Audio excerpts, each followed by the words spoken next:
the DNC. Little John in the middle of the DNC. Like, I'm going to be honest, the DJ's trash, but Little John in the middle of the DNC is it's a get. Didn't Sean Fain quote Nelly?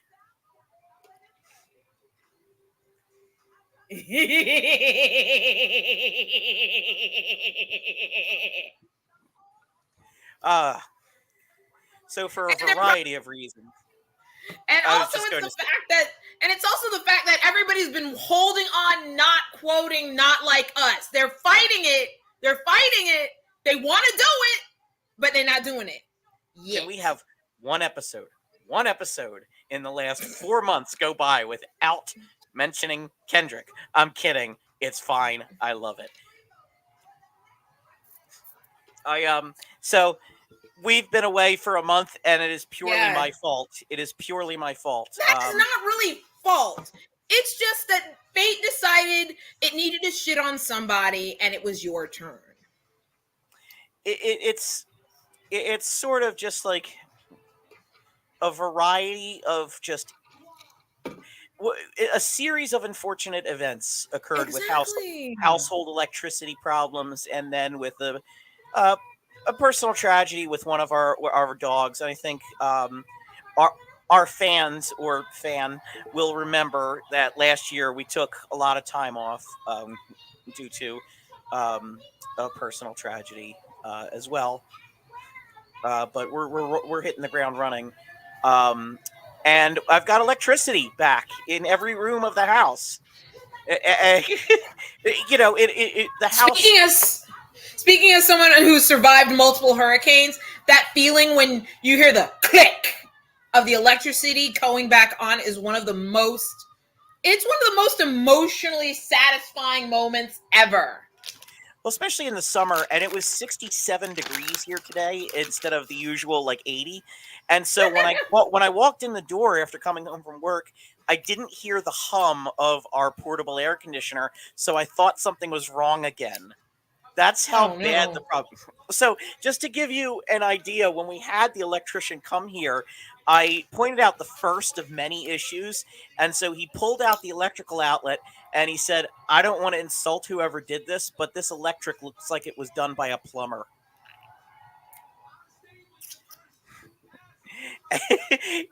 It was a doozy. This is the point where Mercury Stardust should have materialized in your house and been like, you want to fix it? I can help you fix it.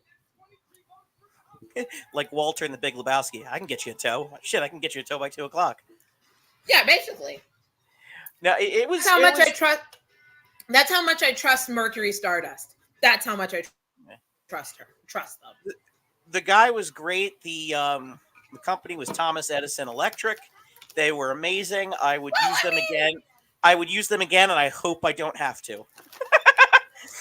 All I'll say is, I may not like Thomas Edison, but I do appreciate the marketability of the name.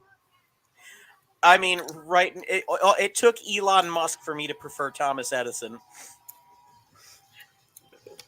Yeah, that's true. I think Nikola Tesla should either come out from wherever he's hiding, or he needs to just haunt.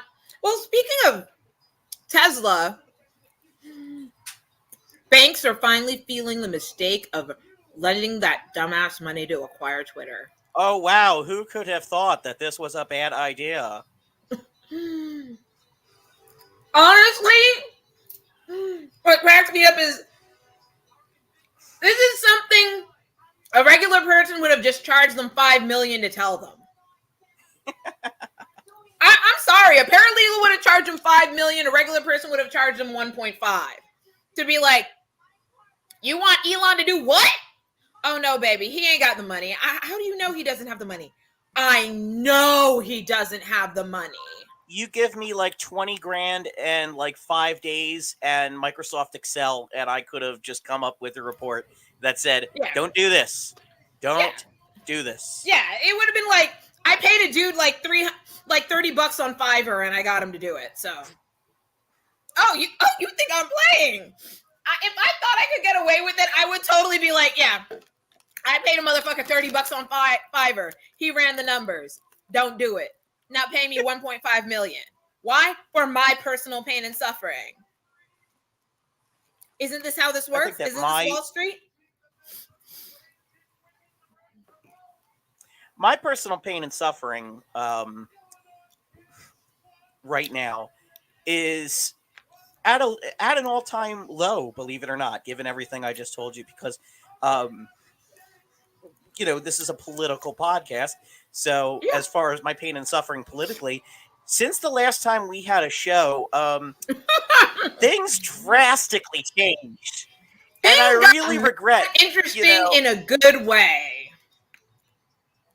I had so many things to say when it was happening, and it's been said to death.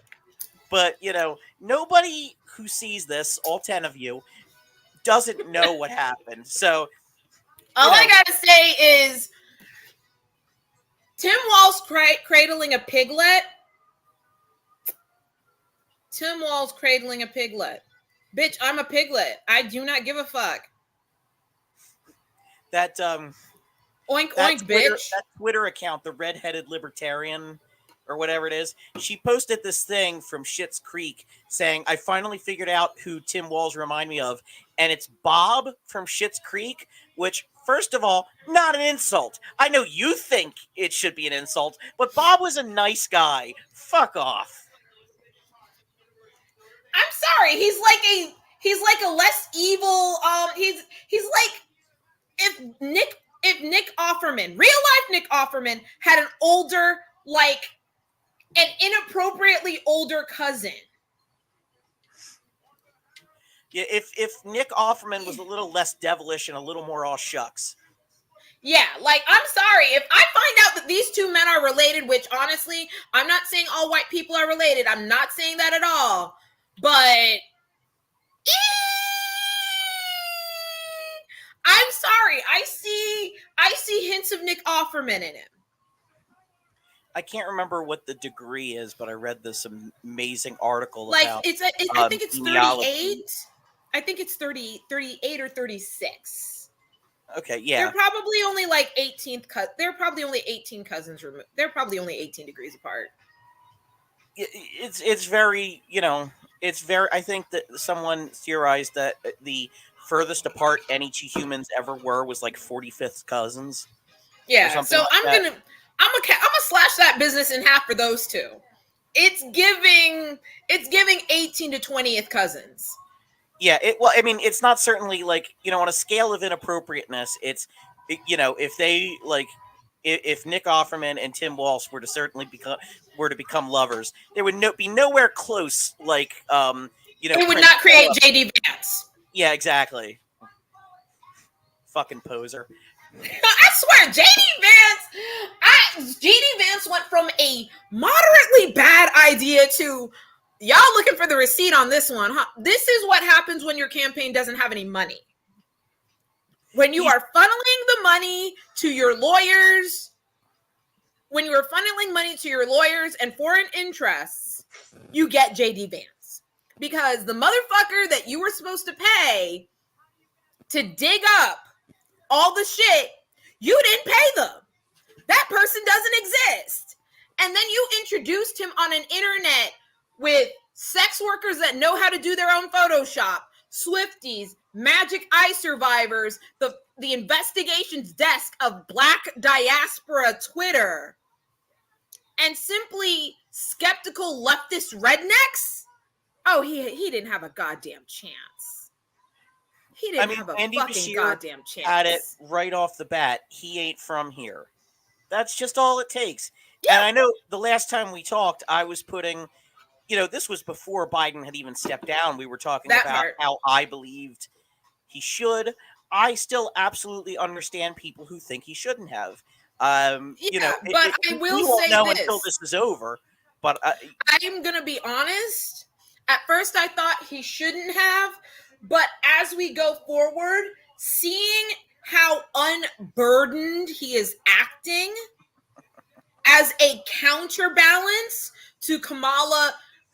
Black women have to be serious any fucking time, every fucking time, all the fucking time. They And I really love do. how she isn't. I And love she's how she just lets loose. unserious enough that Biden's broken give a fuck meter kind of balances it all out. It's the fact that she rolls up on the press and be like, "What you got? What you got?" I'm waiting for her to do that with a bag of Doritos in her hand. What you got? And pointing to them with a chip. Yeah. It's going to happen. The campaign, her political instincts are absolute like Surprising. spitfire. And considering that, you know, her campaign never got off the ground in 2020, I don't know in retrospect if that was the fault of her so much as what a crowded field it was. I think it was definitely more a fault of the crowded field. I think if we'd have had like 3 less candidates, she really would have had. Oh snap! That's the dude from. They dug up half of serious Black Hollywood. Wendell Pierce just announced the delegate count from Louisiana. So serious Black Hollywood is here. What is unserious Black Hollywood? Serious Black Hollywood. I hate to say it. Is that the difference between Cuba Gooding Jr. 30 years ago versus Cuba Gooding Jr. now? Yes. Also, unserious Black Hollywood, like Tyler Perry dances on that line. Tyler Perry, the actor, has serious is like potential serious Black Hollywood. Tyler Perry, the writer, the director, nah, unserious. Whenever I've seen him in non-Tyler Perry things, it's always like, okay, he's a normal actor doing normal acting things. Yeah. When he was in Gone Girl or like the 3 seconds he was in Star Trek, it's like, that didn't take me out of the movie. He just seems like a normal person. Yeah. Like I said, he's like borderline serious Black Hollywood. Like Denzel Washington has always been serious Black Hollywood. I didn't see the movie where he was Alex Cross, but the fact that like it happened had me so like curious. I feel like I should say it. Like I said, unserious Black Hollywood. Unfortunately, Jonathan Majors may end up being unserious Black Hollywood. I'm sorry. On one hand, he deserves it. On the other hand, there's a lot of people who deserve it who didn't have that happen to him. So it's kind of like in that regard, like unfucking fair. And he had a lot of grace to answer that question about Robert Downey Jr. getting second chances. Granted, Robert Downey Jr. didn't smack anybody around, but there is a certain bit of saying, like, how come the second chances come around to people like Russell Crowe or Christian Bale or Mel Gibson? Fucking shit. Mel Gibson was just in The Continental. I fucking said. We stand the wrong white male, blue-eyed, upstate New York product. Actor, director of the 90s. We stand the wrong one. We made a mistake. What was the other upstate New York blue-eyed? I believe that might have been Kevin Costner. I will say I am a defender of Dances with Wolves to the death, and the reason is because a lot of people want to say it's this mighty whitey white savior movie, I'm going to be honest. You want to know which Kevin Costner film I'll defend? Waterworld. The Postman. I'm just saying. It was better than everyone said it was. It was better than it was billed as. Everything he has done has been retroactively realized to be better than people said it was at the time. Everything. Yeah, maybe not as an individual actor, but as a creator. If he is involved. Yeah, it's like it's a weird Cassandra gift. The man has the ability to make retroactively good shit. Like, give it, like, it's the Chinese well, maybe not Chinese leftovers. It's the barbecue it's the leftover barbecue. His film is the leftover barbecue. You gotta let it sit for an extra day. Then you gotta let that shit sit in the extra day in the fridge. Then you put it back in the oven. Mwah, good. So I'm gonna say that yes. Did we? But now that makes me wonder, did we stand the wrong one? Or was he meant to be on ice so that we could truly appreciate him. I haven't, I'm not going to see his new movies until they're all out and available because I don't want to see them one at a time. I will watch a 12-hour, Costner retrospective to see if it's all hitting right. If it just hits right back there. A 4-part movie. If it's going to be a 4-part movie, I'm just going to watch all 4 parts at once. Like that. Might as well get comfortable. I've said it about Dances with Wolves before. I'm an apologist for that movie because people who criticize it as like the sort of white savior movie don't have never seen the part where he doesn't save anybody. He fails at everything he tries. It is a horrible ending for everybody, and that's the point. Like I said, I continue to stand by the Postman. Postman was better than everybody said it was, and I'm not gonna. And I know some people who stand by Waterworld. It's not a bad movie. I'm just gonna say it. It's actually a good movie. Waterworld. The most I'll give Waterworld is it doesn't suck as much as everyone says it does. I think maybe me calling it a good movie has to do with the fact that I've heard it suck so much that I watched it and I'm like, this is enjoyable. So maybe I've elevated it because enjoyable is a low bar. But I mean, it's no Hot Tub Time Machine or 21 Jump Street.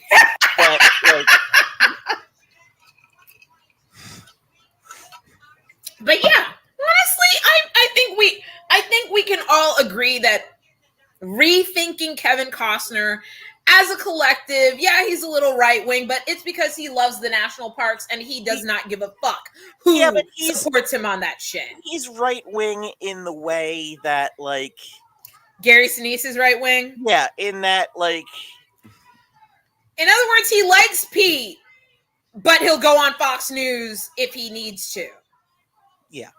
Yeah, like he literally, like, as someone who was absolutely Team P, who was very much Team P, when he did that narration of his little campaign film, it was that bitch. Almost as good as Jeffrey. Like, for me, it's Jeffrey Wright's is definitely legendary. Jeffrey Wright should go down in history as very wonderful. And once again, that's serious Black Hollywood, not unserious. Wait, is Jeffrey? I don't know if I missed a step. Is Jeffrey Wright Republican or? No, Jeffrey Wright is just Jeffrey Wright. I don't know. Okay. All I know I is thought that it was connected to the previous thread of Republican actors. No, I was just saying that, like political voiceovers. Okay.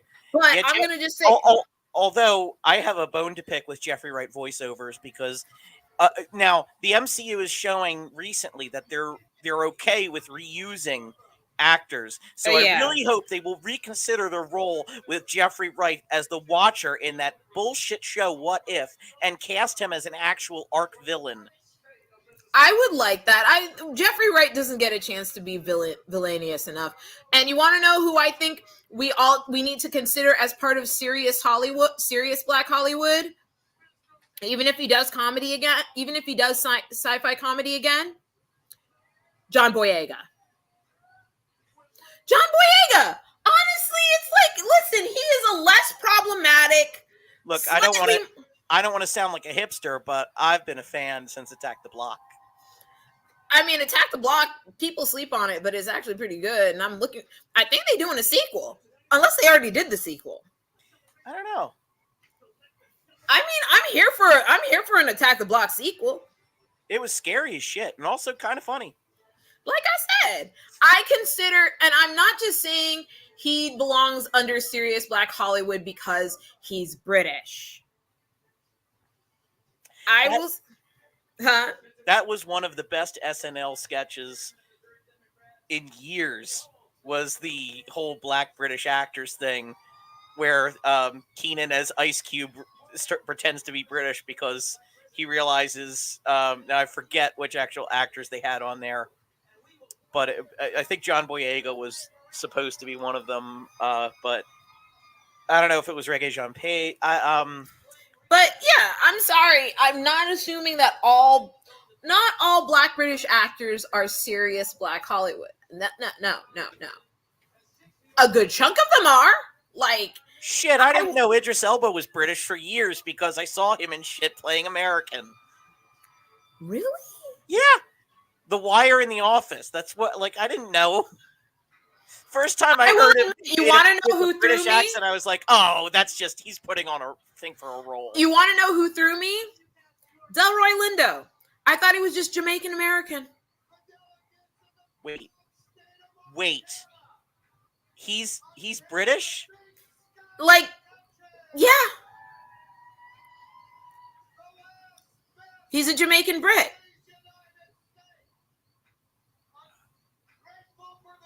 See,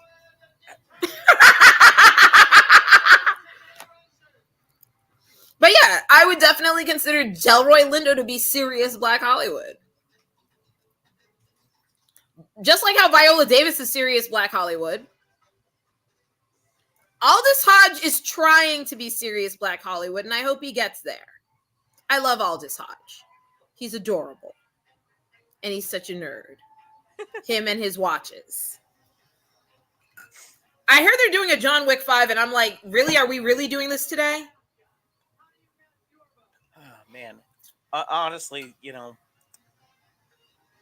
one dog and the world ends. I mean, I get it. Because, I mean, if something were to happen to Cinco or Damien, or even fucking Nurgle, oh no, people are gonna get hurt. Nurgle is a black and white. Nurgle is a black and white cat who basically looks like they are like at least two bad jumps from dying, and it's an improvement. Oh. Like, poor Nurgle is just this calico that just, he kind of meows and coughs. Like, we know that there's real, that cat was just a runt who didn't have the good sense to die. Nurgle's a runt who didn't have a good sense to die. I don't know why, but I'm absolutely loving Nurgle. Sounds like a Smurf. Well, Nurgle's actually a term for, is actually the name of a god from Warhammer. Okay, I don't play Warhammer. I don't play Warhammer either. It just rubs off on me. I will say it's probably for the best that I don't play Warhammer, because there is a Warhammer to fascism pipeline, and if I had gotten into that at the wrong time in my life. And the ironic thing is the original creators were trying not to have that happen. But I'm like, dude, you've got a white guy in armor with a halo. What did you think was gonna happen, boo boo? And you British and you created this? Baby, what? Baby. I'm going to hold your hand when you say this. As a Brit, you really need to think about how what you create going to look to everybody else. There was a couple, I have, some extra Audible credits, and I was looking at, some books about the Middle East. Here's a book about, the Iraqi. It was like, here's a book about, Iraq in the early 1900s. Here's a book about whatever. And like several of these books about the Middle East were narrated by British authors. And I thought, dude, optics. Hold up. That accent shouldn't be narrating Hold up. stories about the Middle East. Hold up. Yeah, that's not a good look, mama. Very unmindful. Very not demure. Very not cutesy. No, baby. Diva, this is a reality check. Who do you need me to make this out to?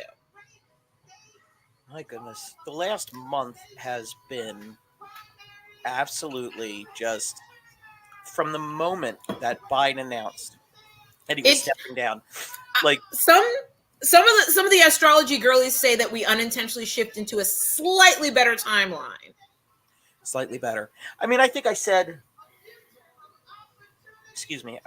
I said before he stepped down, I said it is no guarantee that Kamala will win if she takes over. But there isn't. No. Biden's loss, I believe and still do that Biden staying in was a certain loss. And this is a less likely loss because I think it's gonna. Sorry. I think it could end one. I think this could end one of two ways.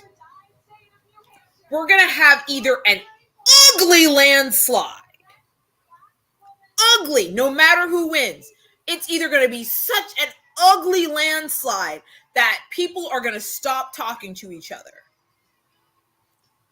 That if you are, that God help you, if you are of one enclave in a larger opposite party area, you might want to get some extra insurance on your house.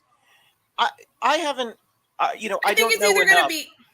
to I think know. it's either going to be an ugly landslide or an ugly squeaker. I don't know enough to know. I'm sure people have studied this. I don't know whether the sort of regional realignment that's happening, where people are moving out of California into Texas, out of New York into Texas, is going to be enough to shift this election like it did, or rather didn't, previous election. I don't know if that's still happening, but people are leaving New York, people are leaving California, people are leaving New Jersey, and they're moving to Florida and Texas. And the people who are leaving, there's a mix politically, Yeah, but these are people coming from heavily blue states into states that have been reliably red for 30 years or more. And so I don't know if this is the election where all that realignment together. shift pays off. I know that Georgia is probably not turning blue this election. No, I think Georgia has now. I think it's very, very likely that Georgia will shift purple. Yeah. Georgia will shift purple, and it will decide we like this for ourselves. I think it's a good chance that Georgia will shift purple. I think the election fuckery and the roll purging is what's going to keep Georgia from going blue this election. Yeah. That, and even if it goes blue, I mean, I'm not a doomsayer, but I think that their election boards and their recertification scheme. Yeah. The only upside I see is the fact that we all know about it now already. The fact that it's very loud and everyone knows about it. That's the only reason I'm like, well, it might be a bluer shade of purple this time, but and the fact that Trump did, in all his scattershot bullshit, I'm complaining about every goddamn body, he went after Kemp. People like Kemp for one reason or another. I don't live there. I ain't gonna say nothing. And then you've got people like my brother who have been totally alienated by the Republican Party. They were going to vote for Haley. And now that these are your choices. If Haley had won the Republican primary, people were so sick of Biden and Trump. When Haley came out in February and said, well, she said correctly that the first person to dump their candidate will win. She's right. I think Kamala will win. I don't think it's certain, but I think more. I think when we get to election day, I think it's a slightly, in other words, what may happen is that people are going to pretend they're undecided the entire goddamn time. Then when they're going to say is, you know what? I think the chick will bring me back to my regular level of suck. I will not be shocked if that is the concluding. Is that Spike Lee? Make Inside Man 2. No, bitch, it is Spike Lee! Mother of God! Spike Lee! I can't. Malcolm X deserved more recognition than it got. Malcolm X was actually your best movie. Recognition than it got. Black Klansman deserved more recognition than it got. The Sweet-Blooded Jesus deserved more publicity, and I'm not a big fan of Kathy Hochul. I never saw Da 5 Bloods, but I'm sure that was awesome too. I love how we're just yelling at the TV. We're yelling our movie opinions. This like, we are a political podcast, people. It's just that yelling our cinematic opinions is part of how we balance. Learn a lot. I think you can learn a lot about a person politically by the movies that they adhere to as well. Yeah, I think also you can learn. Yeah, just like how you can learn a lot about somebody by what Tim Curry movie did they like. Clue. Rocky It's always Horror Clue Picture. for me. It's a tie between Rocky Horror Picture Show and it. I don't know. And then everyone's like, "Oh, so you really do like the Boulay brothers?" God damn, was it that obvious? Yes. God damn. You know someone is like is so you know someone is dangerous if like you ask them favorite Tim Curry movie and they say fuck some fucking shit like Congo or something. Like Yeah, you just be like, I don't know you. Like you just want to roll over to the other side of the bed, in, clutch the thing, and be what like, was your favorite Tim Curry role? That one season of the Family Affair remake, like. I'm calling myself an Uber. Yeah. Yeah, it's like honestly, that's like. But on the other hand, if you say, what's your favorite Michael Caine film? Oh, that's hard. Muppet Christmas Carol. You know what? You have books and you like the Muppet Christmas Carol. You're not the worst person I've met this week. Although I gotta say, I mean, Muppet Christmas Carol, that's up there. That's solid. It's solid. She's solid, man. certainly the best Muppet movie. It's one of the. I would definitely argue. Yeah, my roommate fucking loves Muppet Christmas Carol, and I do think that there's a lot of really good things in it, like the costuming in and of itself alone. That issue was like, it's like, all right, Patrick Stewart Christmas Carol, Guy Pearce Christmas. It's like Patrick Stewart it's Christmas. The best Christmas Carol. It's like Patrick Stewart Christmas Carol, Guy Pearce Christmas Carol, Patrick Stewart Christmas Carol, Muppet Christmas Carol. Look, George C. Scott's right here. It's the best Muppet movie. It's the best Christmas Carol movie. Michael Caine is the best Ebenezer Scrooge. But I will tell you this. Is it Michael Caine's best movie? That's how fucking great Michael Caine is. Yeah. But like I said, if I would not kick somebody out of bed if they said their favorite Michael Caine movie was a Muppet Christmas Carol. I would literally be like, you know what? You probably are weird, but you got some good points. Yeah. I wonder if they'll pull like a deep cut out of the deck, like Secondhand Lions or something. Yeah, then I'd just be like, what? That's not the worst thing I've heard, but what? Now, Dress to Kill, at this point, we're getting married. I'm sorry. I'm sorry. All right,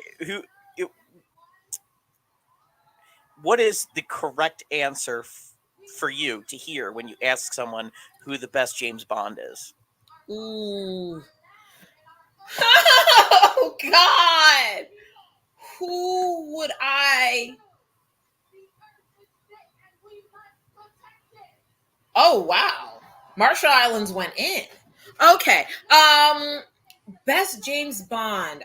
I would probably say this would probably get me beaten in certain corners of Jamaica, but the one that would make me question everything and not want to sleep with somebody is if they said Sean Connery was their favorite Bond. I don't think I could do that.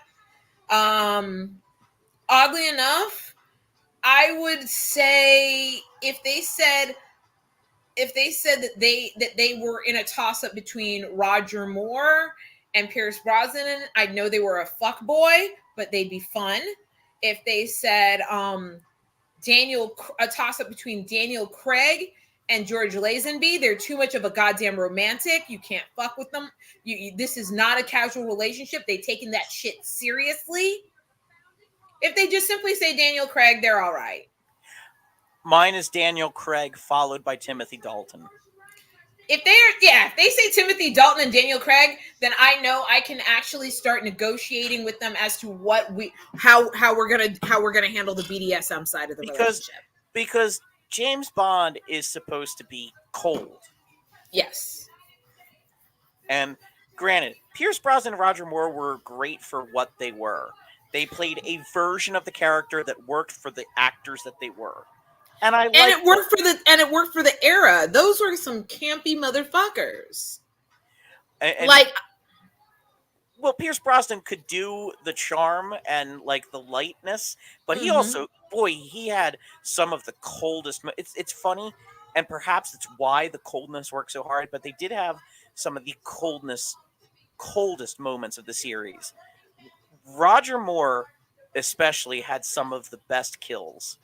Yes. In James Bond. Roger Moore did have some kills that made me go, bitch, why didn't I think of that? And it wasn't even, it was just like when he kicks Locke's car off the cliff, so fucking just like, Bye, like, bitch. that was just like, he didn't just do it because he had a bad guy to kill. He did it because he wanted to kill that motherfucker. Yeah, like, oh, bye, bitch. Like, oh, bye, bitch. Like, you could almost feel the, bye, bitch.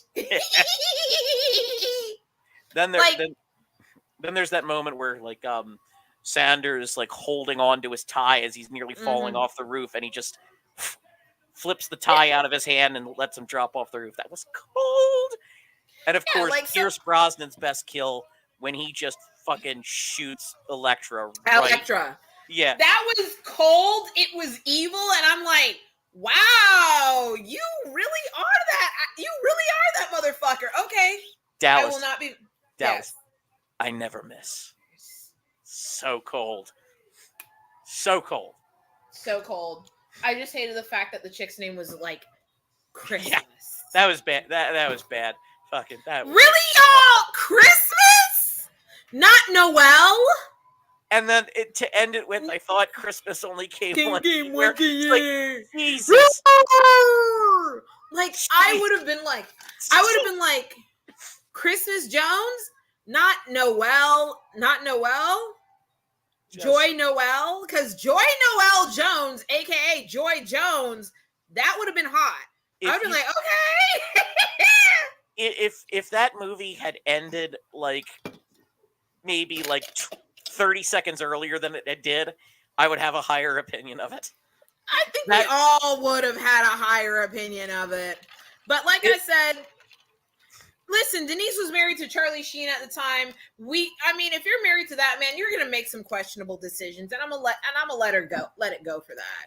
Yeah. Also, I can't blame her for the material. No, you can't. She did the best of what she had.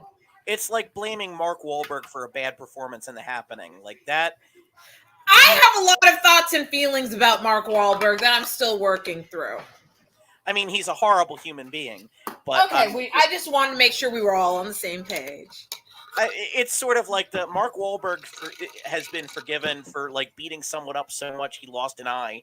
So and he's also been forgiven, I guess. No one even talks about the fact that he threw rocks at young black girls on the beach, calling them the N-word. Yeah. Liam Neeson was easily forgiven for like admitting to the fact that he just wanted to murder a random black person. Safe. And there's like 5,000 cameras on your governor. All phone cameras. Why? I guess I'm glad that he's showing up now, but why the fuck wasn't he campaigning with them when they were in PA, aside from that first appointment? He was salty.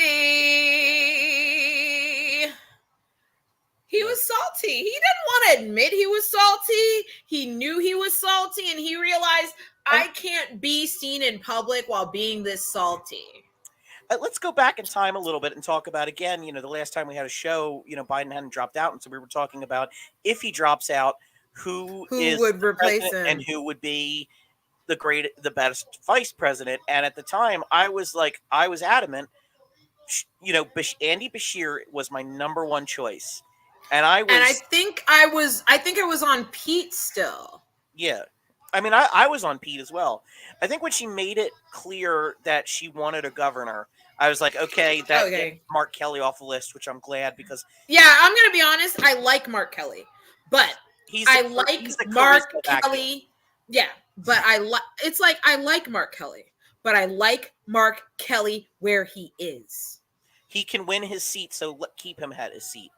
Yeah, and it's like, at best, maybe we need to have a science czar or some bullshit. We could do that. We could have him in a temporary position for that. But beyond that, man, nah. Mark, you are wonderful. You are great. You belong where you're at. They also talked about Roy Cooper, which, I get that he won his election pretty well, but I also just don't I just thought that Roy Cooper was too old. Yeah, and And again, I didn't even entertain. You remember? I didn't even entertain Roy Cooper for 5 minutes. he's not unlikable, but he He's not. also brings nothing to the table to me. And at least with Shapiro, I realized that he had more baggage than people like Roy Cooper and Mark White, but he also had more positives too. He was a mix, whereas like he had more negatives than the other, but he also had more positives than the others. And for me, it was like I knew that Shapiro was camera ready. I knew that Shapiro was quick on his feet. I knew that Shapiro had a lot going for him, but Shapiro was one of those people that the more you found out about him, the more unsure you got. Yeah, shit. I found out about stuff about him that I didn't. Now, here's the thing. I don't want to say I don't do research into the people I vote for, but the choice was him or Doug Mastriano. Of course I'm going to fucking vote Shapiro. That part. I knew he was a moderate Democrat when I voted for him, but like literally a moderate Democrat versus like I can't think of a Republican in running in Pennsylvania like Doug Mastriano and Oz. They were like and I get Fetterman also has come with his fair share of what the fuck moments. I'm glad Fetterman's name better didn't. than Oz. I'm glad Fetterman's name didn't even enter the conversation. I love that for me. I love that for all of us. Yeah. I mean, his candidacy was more of a troll candidacy. It was, memes. It was a troll candidacy. It was a troll candidacy that actually worked. Yeah, it worked. He won. I voted for him. And I mean, when it comes time again, if we're safely, like, if his 2028 election comes up and the map looks really good for Democrats, I might not vote for him. Yeah, but, he might end up losing his seat in the primaries. Like people are waiting to see what. Well, I believe you, at least on my end, you've frozen. So I'm just going. I said people are going to wait to see what Malcolm Kenyatta is going to do. I said what I said. Yeah. I know that's a very weird outside. Is it a weird outsider opinion to no, say? If you're from Pennsylvania, I mean, when it came to the primaries, I voted. I voted. In other words, what I'm saying that we would wait and see what Malcolm Kenyatta would do. So, in other words, I'm not too off the mark. I think that the Democrats have a really bad habit of trying to play it safe with centrism, and they're forgetting the fact that like Biden had it in his head that the reason Democrats did so well in 2022 was because of his moderate stances and his moderation. And it's like, no, people were like looking for an out from Republican extremism. And it's not your moderation. It was the fact that there was no other choices because generic Democrats outperformed Biden. I'm just going to say this, that also the fact now it's becoming apparent that I'm going to say that the state I'm going to say that the Democratic Party has an opportunity to not move all the way to the left, but scooch a half inch to the left. And a step to the right. What I said. They have a chance to scooch just to the left. And ironically, on your hips. Exactly. But you need like honestly, Tim Walz may actually be that blessing in disguise because he's visually Republican coded, but what he's doing is he's like bringing all these ideas that, as far as the global scale of right to left is pretty much European centrism. The idea that we have a robust social safety net. Like, because let's be clear, I am only considered a leftist by the standards of the United States. I am very much ensconced. Snap. It's one of the Tennessee Three and his afro.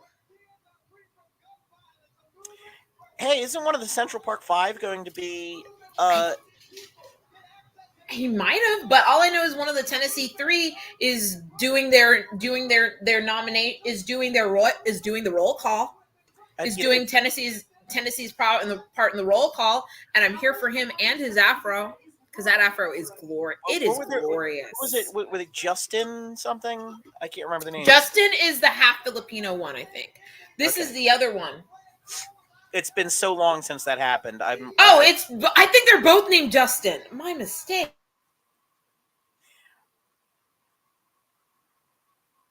Off tie, and I know that there are conservatives that hate him because his preacher cadence is very obvious, but they can go fuck themselves. Oh my gosh, the thing we didn't talk. Raphael Warnock. I need people to understand something. If you ask a black preacher to your event, you will get a sermon. There is no ifs, ands, or buts. Did no one pay attention to when Aeneas Williams got inducted into the NFL Hall of Fame? He literally preached a traditional 3-point sermon. Not even Kurt Warner did that. He preached a traditional 3-point sermon as his induction speech into the NFL Hall of Fame. So I don't know why people keep being shocked whenever you invite a black preacher to your event, except that you are going to get a sermon every time. The way that you get, transformative, more left-coded policies is by couching them in centrist terms, and couching them in religious terms. Do it because Tim Walz is doing it just the same. I mean, keep in mind, Biden ran more to the center than any of the other candidates that he was running with, and yet he gave us the strongest NLRB head and the best union policies and regulations to come out in decades. And I honestly believe that selecting Tim Walz was a signal to the more progressive elements of, I may not do everything you want, but I am willing to hear you out. And I really like that Harris is signaling that maybe she won't be as unfriendly to business as Biden was, but she is signaling that she wants to re-raise the corporate tax, not to its high of 35, but to 28%, which is huge. Yeah. I can see her wanting to push for a 28. I can see that if she has a blue Congress, her getting away with it. Yeah, I can see it happening. If she gets a blue Congress, I think she would try her best to get away with it.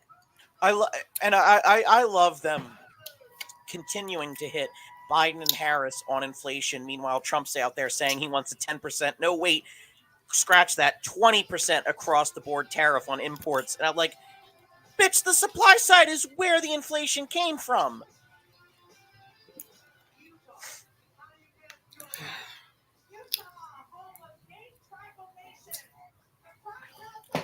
I love the fact that Utah's like, no. We're going to start off with the indigenous people that live here because we know that what you normally associate us with, and we want no parts of that. That's not us. Oh, my goodness. My idea, gosh, if I were president, I think one of the first things, and boy, there's going to be a hell of a lot of indigenous reparations that need to occur along with, basically reparations for African Americans, Asian Americans, and just basically anybody that was systematically fucked over the last, we can even just limit it to the last 230 years that we were officially been over the Constitution, and it would still be, it would still be a lot. I just the whole thing with Israel and Gaza has got me thinking about, like, what the fuck is a possible solution to any of this dispossession and fuckery that has happened to people over the years. And it simply can't be more dispossession, because, like, a random family in the middle of, so, I'm in Lenape, you're in Seminole.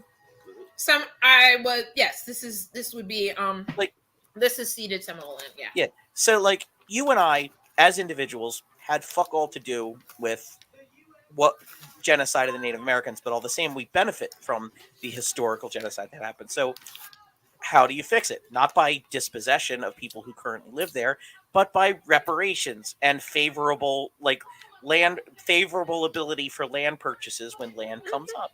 Shit like that. And also, I wouldn't be mad if a portion of my property taxes went to a fund. Fuck no. It'd be nice if my taxes went to something useful. You Yeah. know, Pennsylvania has I think, highest or one of the highest gas taxes in the nation. You wouldn't know it by looking at our roads. And everywhere you go in the state, pothole after pothole after pothole. Meanwhile, Delaware Don't you name has, your pot? Don't you name your potholes? I mean, if they get big enough. Got to carry that thing to term. But it's insane because when I lived in Delaware, we had extremely low gas taxes, but potholes, man, they got fixed fast. And I know, Well, small state some versus credit card. big state, but like proportionality is a thing too, and population. Well, some credit card executive is gonna doesn't want to have their car fucked up. I mean, you raise a good point. The Hamptons probably has a better, time with potholes than, South Philly. I mean, but you won't. Uh, Hey, they're finally at Virginia. Well, I maintain, and I've said a couple of times, but I've never detailed it, and I think we should come up with like a detailed platform for what we believe as, I guess, the apostates. Like, what is Yeah. a unified theory of government for us two people? Maybe ranked choice voting is one thing. Oh hell, I definitely love the idea of ranked choice / instant runoff, and I would love to see a parliament which is a two house mixed member proportional And I'm representation. gonna also say that the abbreviated election season Oh that we yeah, had. Fuck yes, abbreviated election season. 3 months. This, 3 months. That's it. no 3 months. more than 120 days. That's all you get. The primaries definitely ranked choice, and that is a 1 month series, 3 debates, same day primary voting. No states getting ahead of anything. That shit is all the same. It's done one day. You get a month, you file, you start putting up ads. It's over with. Public funding. Boom. Also, and then after that, and then popular vote for the general. That's all we want. Yeah. Well, I mean, the idea of like we still work, we still do districts. I think for like the actual representation of a parliament, but I think it should be a mixed member proportional representation where people in the lower house directly vote for their direct representatives who run, and then the upper house is a pool of party officials that are basically voted by the proportion of the party votes rather than for individual members. Yeah. It's sort of like a hybrid of the way like Mexico does it, and what the fuck else country am I thinking of? It's not helping. My brain is fried. My brain is absolutely fried from this last month. I was so wrong. I think Andy Bashir would have been great, but the level of excitement that Tim Walz has generated as well. Tim Walz was my number 2 choice by the time the choice was made, but Andy Bashir was like my runaway number 1, and I was wrong. Same here. I was feeling what Andy was putting down. I don't think Andy is. I thought Andy was super likable because he got near. He beat his Republican opponent by 14 points. Good Lord. Or no, he won by. Sorry, Trump won by 14 points, and still Andy Bashir won the state, which I can't remember how much he won by. Maybe it was 4 points. Maybe it was, but either way, Still.